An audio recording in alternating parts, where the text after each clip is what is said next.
Hello and welcome to Property Question Time. This is the show where you can have your property related questions answered by our team of property experts. I'm Stephen Galpin and joining me today are Carly Jermyn and Simone Ritchie, both of Woodstock Legal Services, who are residential landlord and tenant law specialists. Welcome to you both. Thank you. Good to have you in. And Carly, we'll go to you first of all. Your first question is this. As a simple current arrears of rent will no longer be sufficient cause to evict a tenant, can the panel please clarify what will be required to gain possession? If I've understood the new regulations properly, arrears must have occurred regularly over a period of time. I wonder, however, what would be required as evidence to show the pattern of arrears to a court in order to gain occupancy and end the tenancy?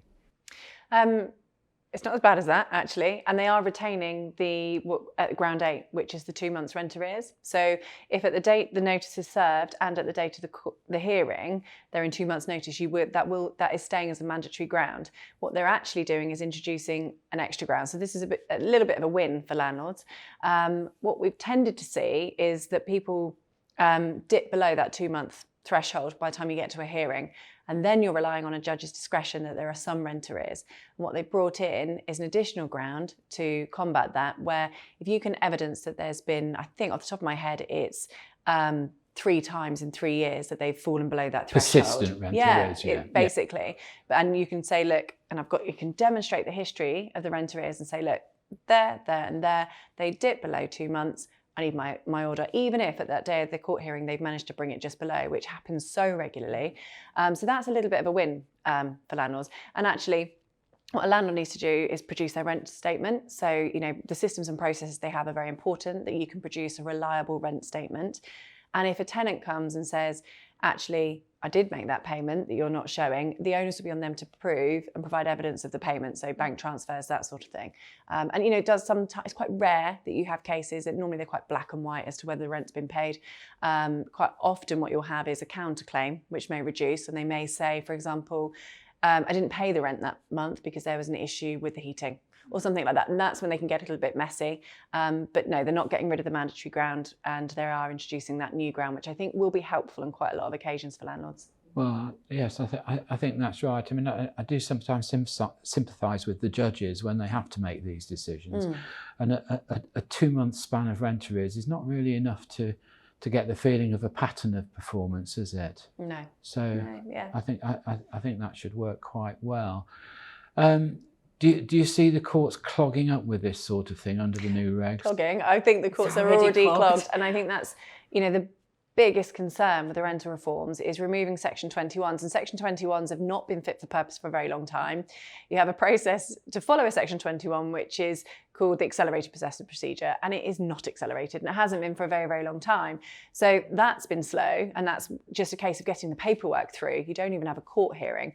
So now, removing that, everybody will need their day in court, because you have to prove a ground, and quite rightly the tenant should have the opportunity to answer that ground and present their case. So everybody's going to need their day in court. That's a lot of court time in an already incredibly overburdened system. This court system is struggling big time. It's a mess, isn't it? It's massive. I mean, just as a standard, it's 20 weeks to answer an email.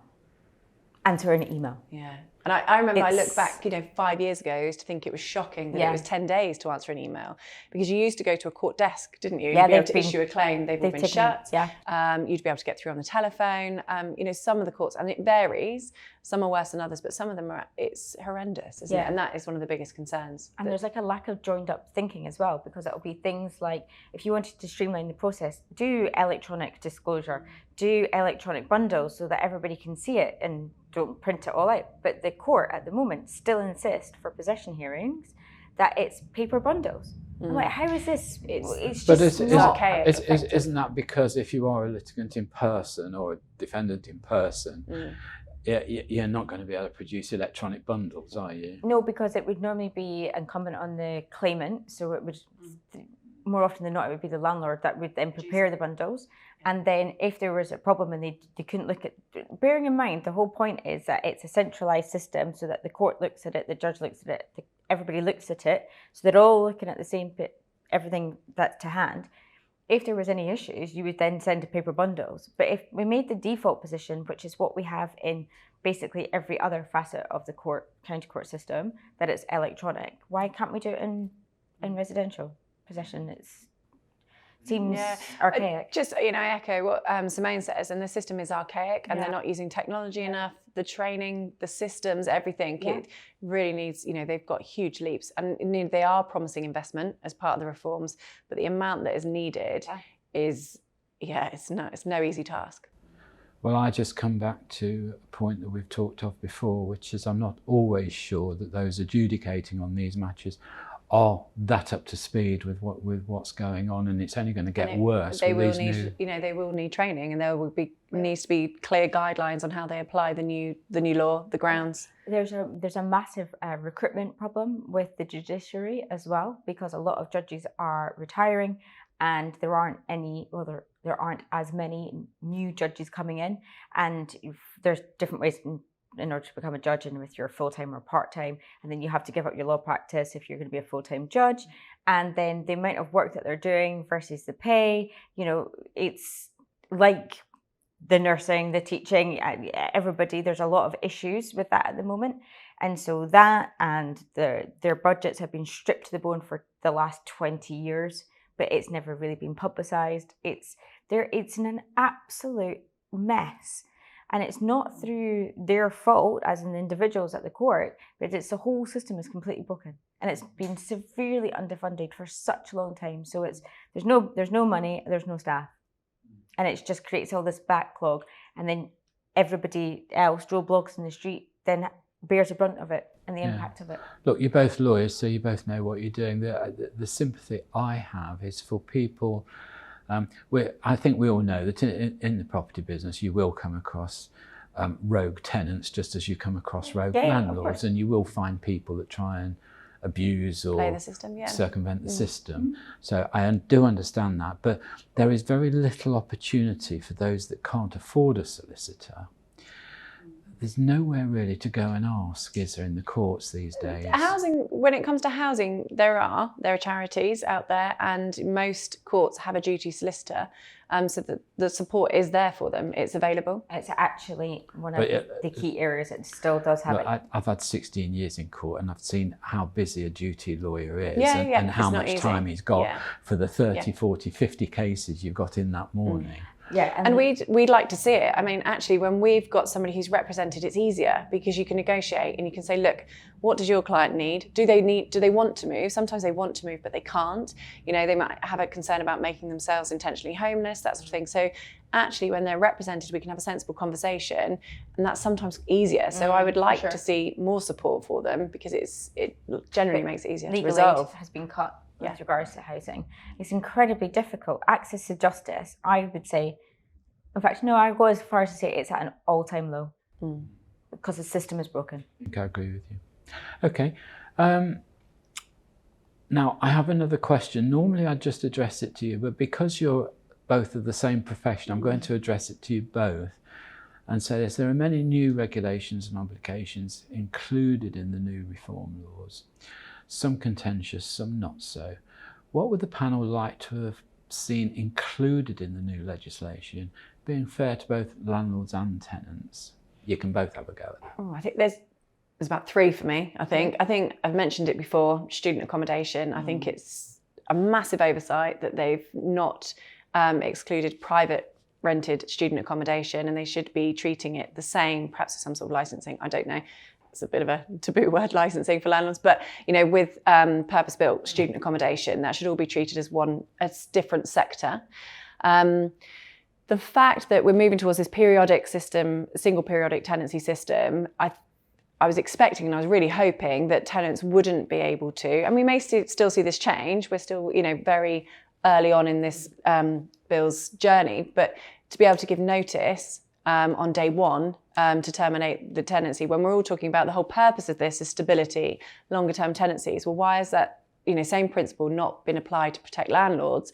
They go to the huge cost, time and effort to find the right tenant, go through all the checks, make sure the property's ready. Somebody moves in, 2 days later they give notice and they've got to start again. The costs are already very high for landlords. And if we're trying to professionalise the industry and we want, good letting agents, we want to spend the money on it and a really good quality housing, that feels unfair. And then the other one, and I think to find the solution for this one is incredibly difficult, is more assurance on dealing with antisocial behaviour, the low-level antisocial behaviour. I mean, they've ramped up the ground, so it's, I can't remember how the terminology's changed, but capable of causing antisocial behaviour. Still going to be really difficult to prove. I think the reality is, and this is why people have historically relied on Section 21, you're going to court to prove that the tenant is antisocial. You need support, you need evidence to establish that ground. And more often than not, that comes from support of other agencies, the police, etc. You don't always get the support you need from those agencies. And other residents. And actually to get another resident to come to court and give evidence there in front of the person that they're accusing about the antisocial behaviour fills people with huge amounts of fear, because if it doesn't go their way, they're left living in close proximity to somebody who they've accused of antisocial behaviour. It's a really complex issue. Antisocial behaviour is linked to mental health issues as well. It's incredibly complex. Addiction. It's incredibly complex. I don't know what the answer is, but I think that's a huge concern for landlords. Yeah, and I think from my perspective, I look at it from a slightly kind of bigger picture. So it's all well and good proposing to do these reforms, but you sitting alongside that, you've got a change in, for example, the high street retail, how people are living, how they're working. So you've got this kind of relationship with commercial property, mixed use premises. That's often changing. We've got office blocks that are changing into homes, how that sits with each other. You've then got the court system, which we've talked about, which is broken because it's so underfunded. How does that then sit between the two? Have we got the infrastructure in place that supports everybody? We've got a mental health pandemic that's kind of going on at the moment. We've got the byproduct from COVID. We've got a cost of living crisis. To me, there's all these facets at play, and it's very difficult to, and I suppose I'm almost asking people to kind of have this magic wand and fix it. But you can't just fix one wee part of this. This is part of a much bigger piece of a puzzle. And I don't feel that there's been enough, what I would call like blue sky thinking on this, to think about the ramifications in all these different sectors. And to me, that's a lack of foresight. I think from my point of view, I see a government who is very keen to get very slick sound bites and choose the things that will get a headline, which doesn't really solve anything. And then you're back to the drawing board again and again, and it's actually leasehold reform, classic case in point. Everybody got in a tiz about leasehold reform, thinking, "Oh my gosh, I can't do lease extensions; it's all going to change." And I'm like, if you actually read the press release, it is nothing but more than a soundbite. It doesn't give you any indication as to when this is going to happen. So I always say to people, unless or until with stuff like that, I've got a date for when the legislation is taking place, take it with a pinch of salt. Okay, well, there we are. That's all we've got time for in this half of the show. So join me again after the break and we'll be asking Carly and Simone more of your questions. Hello, I'm Stephen Galpin and welcome back to part 2 of Property Question Time. I'm joined by Carly Jermyn and Simone Ritchie. Welcome back, ladies. Thank you. Thank you. Now, this is a question from me for both of you. Do the panel think it's time for a total revamp of the type of letting we do in this country and adjust the leases which go hand in hand with that? For example, perhaps we should simplify, differentiate between long and short-term letting, perhaps at the same time making it obligatory to register as a short or long-term landlord, and then everyone would know where they stand in terms of length of occupancy. Now, the reason I bring this up is, I know we were talking off camera and I said to you, I can remember years and years ago when these new high-rise blocks came into fashion, we were getting a lot of leases from the old days come in, and you'd be living on the 40th floor and you'd be told you've got to sign up for mowing your lawn and sweeping your chimney 3 times a year or whatever. And I just thought, this is absolute nonsense. We went through a stage of reform then, I'm probably talking 20 years ago, 25 years ago, where leases became standardised in a lot of ways, and the internet came in, so you could start to get your leases off the internet off various companies that provided them, if in fact that's what you wanted to do. And And I just think we're at that sort of stage again. We're going to have a lot of new regulations.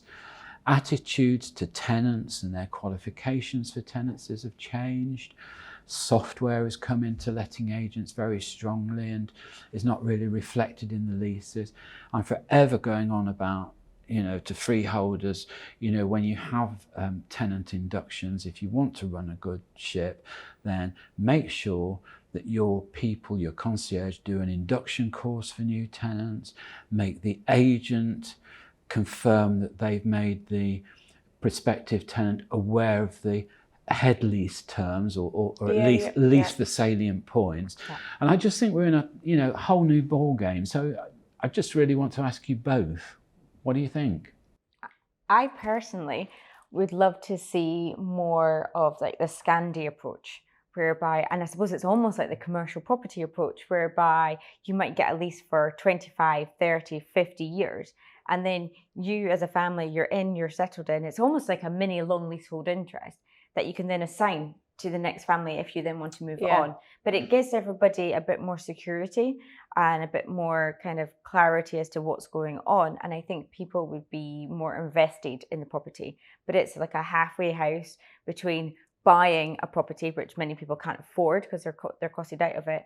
And it also gives them probably more cost effective than shorter term letting at the same time. And I think that they can feel a bit more like that's their home, because sometimes I've seen tenancy agreements where it's like you can't put blue tack on the wall, or you can't put pictures up, and then you're like, people want it to feel like their home and invest in it. So I think that might be a way of the future, because I don't think the younger generations are fixated or as interested in owning.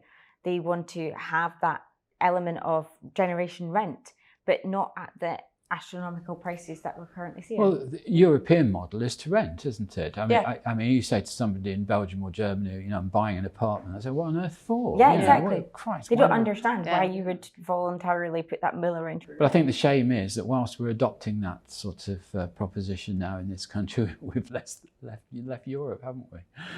So that's a whole other conversation. We're a bit late on that. Yeah. I think one of the reasons that I ask about long and short term letting or landlords is because it's often the case that the smaller landlord, the guy that's got one or two, or the lady that's got one or two, might not be in a position to stand a sort of long periodic tenancy. I mean, I know there's ways out of this. I know that you can redevelop or you can sell or whatever, but you don't want to go to court for all these things. And if your financial circumstances change as a landlord and all of a sudden your margin goes into negativity or whatever from your rent to your mortgage, you surely have got to have the ability to be able to come out of that business situation. And that's why I think if you registered as perhaps a short-term landlord, you're upfront with it. You know that you're not allowed to perhaps give a lease more than 12 months to anybody. So anybody signing up with you knows that and they're very clear about it. Alternative, if you're an institution with good funding behind you, somebody comes in and they want to make it their home and their home for a good period of time, then they have the facility to do that. And you have the ability as a landlord to provide. Mm. That's really where I come from. I can see the logic behind it. It does then, you're not getting away from it still being a very complex system, because then you'd have your short-term holiday lets, then you'd have your short-term tenancies, then you'd have your longer-term tenancies, then you'd have your long leases, then you'd have freehold. So you then move to like a 5-tier system. And what I was explaining is that it's not always black and white which one you're in, and actually that's when it can become really quite complex. And you may think you're starting out as a short-term, but then if you manoeuvred yourself, if it's not really very clear, into another type of tenancy, it can get really quite muddy. And sometimes, sorry to interrupt you, but sometimes you have a situation whereby, say if it's a block of flats and you've got your long leasehold interest of the flat, but you've also got a share of the freehold, then I have to try to explain to a client, you've got two hats that you're wearing. You've got one as a tenant and one as a landlord, and they have different roles and responsibilities. And so then if you're going from 2 tiers to maybe 5 tiers, how many hats are people potentially wearing, Yeah, and regulating all of that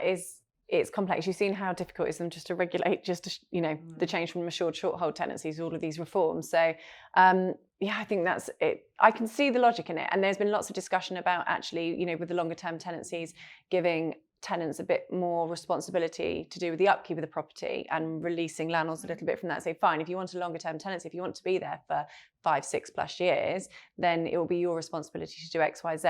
Like, again, commercial and but fully then repairing how leases, would that etc. sit then from like a service charge obligation within a block of flats, where at the default kind of standard position would be the freehold has to do it and then they can recharge it to the flat owners. But then would it be to all the flat owners? Would it be at the same amount? Would it be dependent on how many years of a lease that you had? This is a problem. Like the system, in an ideal world, you would like break it all down and build it back up, wouldn't you? But that doesn't happen. So no, and I think actually I don't have huge concern with the reforms themselves. It's things like the courts and their ability to deal with it, because the mechanisms to get your property back. So should you decide that this no longer works for you and going to sell, you should absolutely be able to get your property back. It just shouldn't take you 12 months, and then, we've then seen recently the problem with the bailiffs. So once you even got your court order, the bailiffs haven't even been turning up. The bailiff appointments have been cancelled because they haven't had the right protection equipment. So, it's not necessarily the reforms. I think actually, if in an ideal world with the infrastructure around them, they wouldn't be so bad, and landlords would have the confidence that when that trigger thing happened, they would be able to get their property back. And other than that, actually everybody's aim is for a long, stable, profitable tenancy, and affordable and profitable tenancy, But, it's the bigger picture is stock is probably one of the biggest issues. Well, I suppose the reason, I want to think about it is because we have had a change of ethos, if you like, haven't we? Moving from owning to renting it. Now it may have been forced, it may be welcome, it may be unwelcome. I don't know which, but nevertheless, it's happening. I think it's a bit of everything that you've just said. Probably is, depending on who you're in. But I don't, and I think what you're saying is absolutely correct. I think the difficulty is that there's not been a catch up and everyone's still behind. And okay, if that's what the ethos and the mentality is, how do we reflect that in the practices that we're doing? And that's where there's a lag. Well, my father always used to say, the trouble is with a democracy, you've got to get everything done within 4 years. It changes again. Because then it changes. And you're not going to do it. No. So getting sensible legislation through on the books and working practically. I mean, I think legislation should have a sort of introductory period too, I think, never mind about the sort of transition periods you were talking about.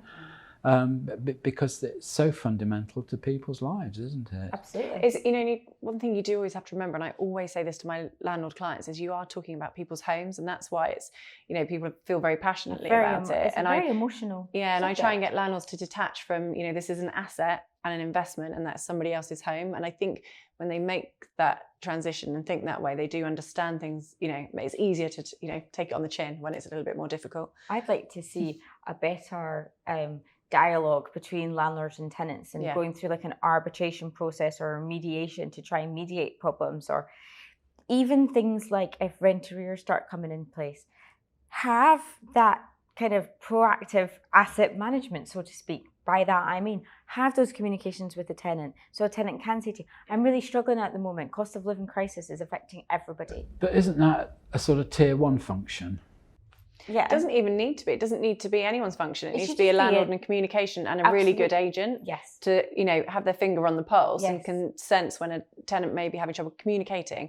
And we do loads of that with our landlord clients and say, I will always tell you to protect your position, so get that notice served, but let's communicate. Particularly if that court process is going to take a long time, let's communicate. Let's see what that tenant needs and try and come to an agreement. And it works. I do think COVID did us a lot of good in that. It got landlords and tenants talking, especially in the commercial world, didn't it? Absolutely, it did. And residential. But we should use it as a springboard to develop that more and make that. I don't know if it's like the British sensitivities or how we are, but I can't see any negative to having better lines of communication between the parties. I've never heard such words from a litigator before.